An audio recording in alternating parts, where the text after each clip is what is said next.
Hello, I'm George Wilson. Welcome to These Political Times. Today, let's jump right in and take a closer look at the Republican Party's strategy for remaining relevant.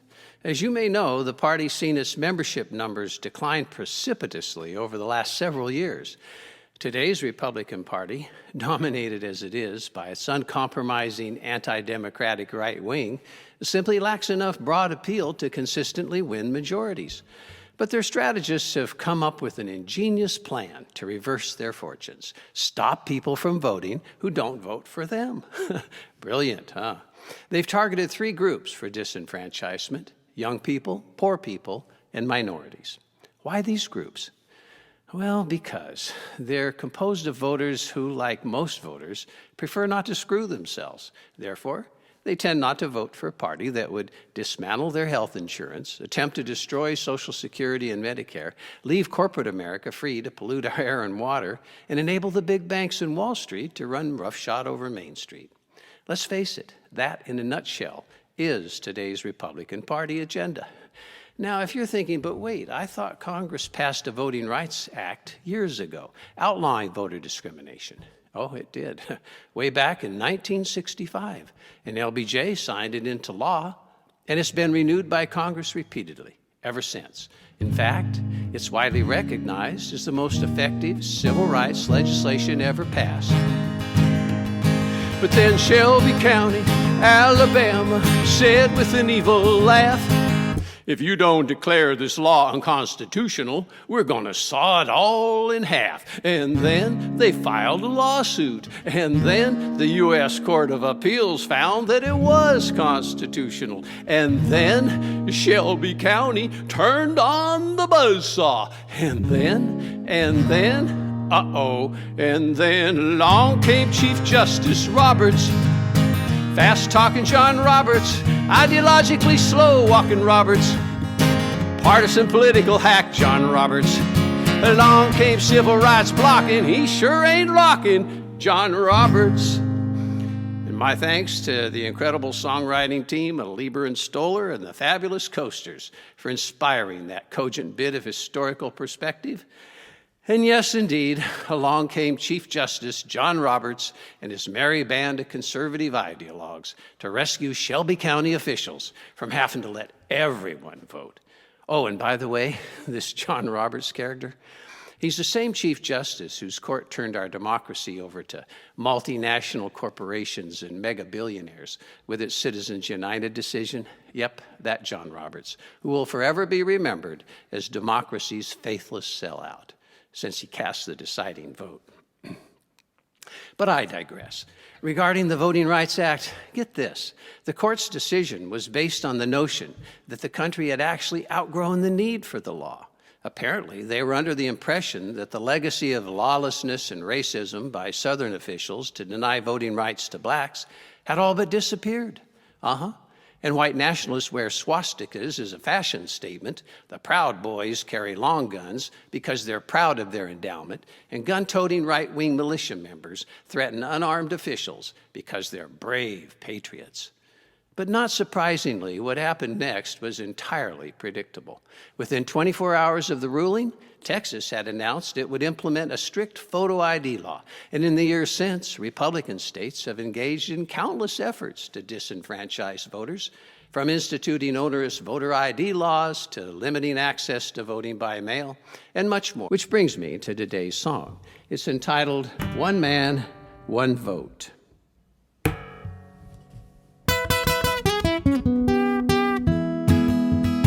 Well, I filled out my sample ballot. The polls were about to close. In my haste, I forgot my wallet. I might as well have forgotten my clothes. It's not that I barely arrived in time. It's when I gave the man my name. He said the new law makes you prove it, and the polls closed before I could explain. Well, I was gonna vote for president. I was gonna vote for my senator. I was gonna put my congressman back to work. So I was gonna vote for that other guy he says is a jerk. I can't stop my nervous foot from tapping, 'cause you never know what's gonna happen. Like when the Supreme Court gutted the Voting Rights Act in 1965. so the Republican lawmakers could set back voting rights to 1865. It used to be one man, one vote. Now it's one man, maybe, or maybe no. It used to be a democracy. Now it's a virgin on a kleptocracy. Them high-rolling fat cats better come to understand. They keep riding roughshod over the peopleless land. We're gonna rise up and take back our country.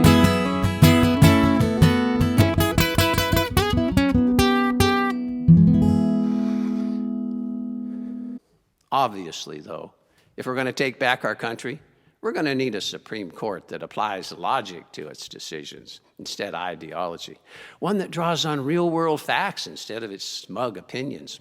Was the Roberts Court simply being naive, or was it deliberately looking the other way? After all, why did they think Shelby County brought suit in the first place? Because they wanted to give every voter a honey-baked ham and a free pass to Disneyland? I mean, give me a break. By then, circa 2013, the Tea Party influenced what I call the new and more ruthless Republican Party had already demonstrated its willingness to do whatever it takes to get what it wants, and that was pre-Trump. I'm sure you've noticed. Shut down the government? Check. Destroy the nation's credit? Check. Deny a Democratic president his lawful right to appoint a Supreme Court justice, and now do the reverse for a Republican president? Check. Refuse to alert voters to Russian election interference? Check. And today, the list goes on.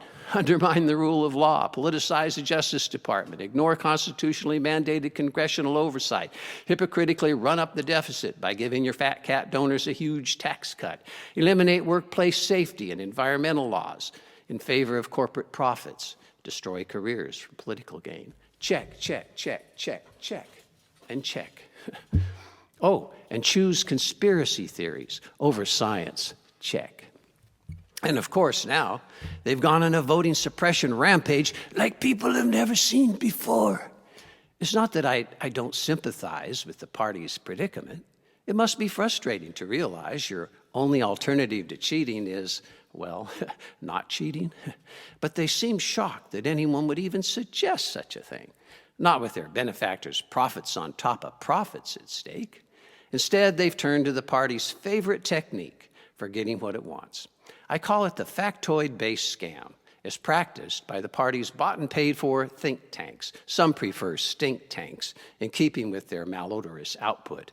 You know, places like the Cato Institute, the Federalist and Heritage Societies, American Enterprise Institute, founded by billionaires for billionaires. All fancy-sounding names that belie their true purpose, to convince Americans that government is bad and the super-rich and corporate America are good, and thus should be set free to do whatever they want. They can be trusted to behave themselves. If they don't want to pay taxes, hey, why force them to cheat? Just rewrite the tax code so the rest of us pay more. If they don't want to clean up after themselves, let the taxpayers do it. And if they want to sell us faulty products, that should be their right too. Heck, they sold the country on Trump, didn't they? Caveat emptor. And that's where these so-called think tanks come in. You see, they're really quite adept at assembling position papers that consist of a series of buzzwords, cherry-picked facts, and self-serving conclusions to create a serious-sounding solution to whatever issue their sponsors wish to exploit. Stay tuned, and I'll fill you in on exactly how this factoid-based scam works. But first,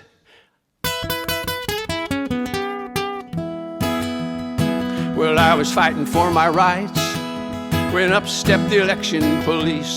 They said they were onto my voter fraud scam and accused me of impersonating the deceased. Before I could vote again, they said I'd have to prove I hadn't died, 'cause once they say you're dead and buried, brother, you've been disenfranchised. Well, I was gonna vote for president. I was gonna vote for my senator. I was gonna put my congressman back to work. So I was gonna vote for that other guy. He says it's a jerk. I can't stop my nervous foot from tapping, 'cause you never know what's gonna happen. Like when Republicans gerrymander voting districts, when they hold the reapportionment authority so that only their candidates are elected, even though their opponents hold a huge majority. with those ideological justices as your aiders and abettors, maybe next time you can eliminate voting altogether. It used to be one man, one vote. Now it's one man, maybe, maybe no. It used to be a democracy. Now it's a virgin on a kleptocracy. Them high-rolling fat cats better come to understand. They keep riding roughshod over the peopleless land. We're gonna rise up and take back our country.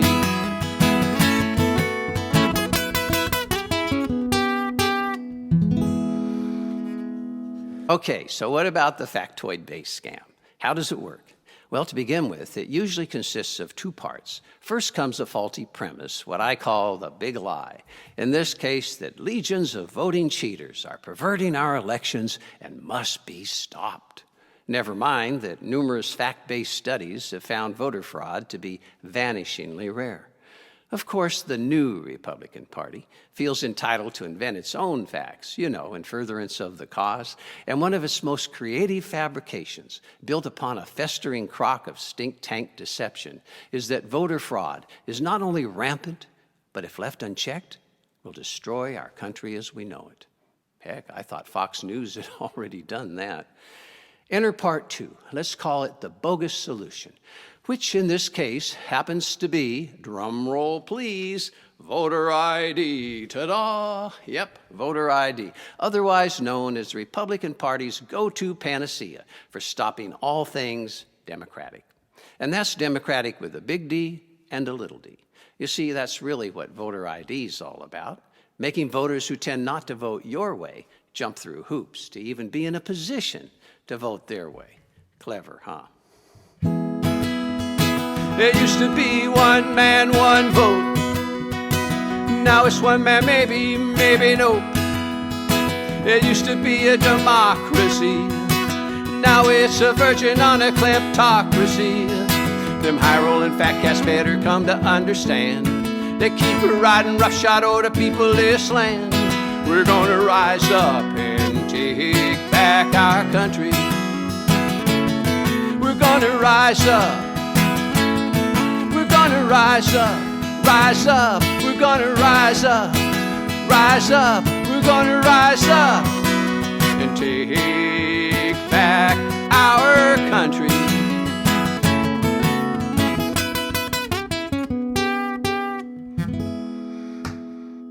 Amazing, isn't it, how the party of family values, the Republicans, in case you've forgotten, has dispensed with family values, cheating voters, locking children up in cages, enabling a self-dealing president who mouths Russian talking points.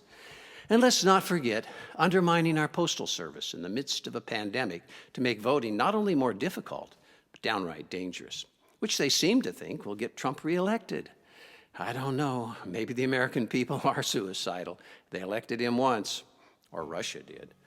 Ultimately, though, it seems the Republican Party has decided rules and ethics no longer apply. It's like a sociopathic child sits at the top, someone who could care less who gets hurt as long as he gets what he wants. That sounds familiar. Oh yeah, speaking of Trump. I'm about to add a new song to my Trump Tune series, so be sure to click on the subscribe button so I can let you know when it's available. And by the way, if you'd like a CD of all the songs you hear on these political times, head on over to my production site and join me. You'll find that link below too. Meanwhile, if the president doesn't get himself entangled in one of those anaconda-sized ties that he drapes around his neck as a slimming feature for that boxcar he calls the body, and inadvertently strangle himself, now there's a concept. I'll tell you next time about how the right-wing fringe has come unhinged.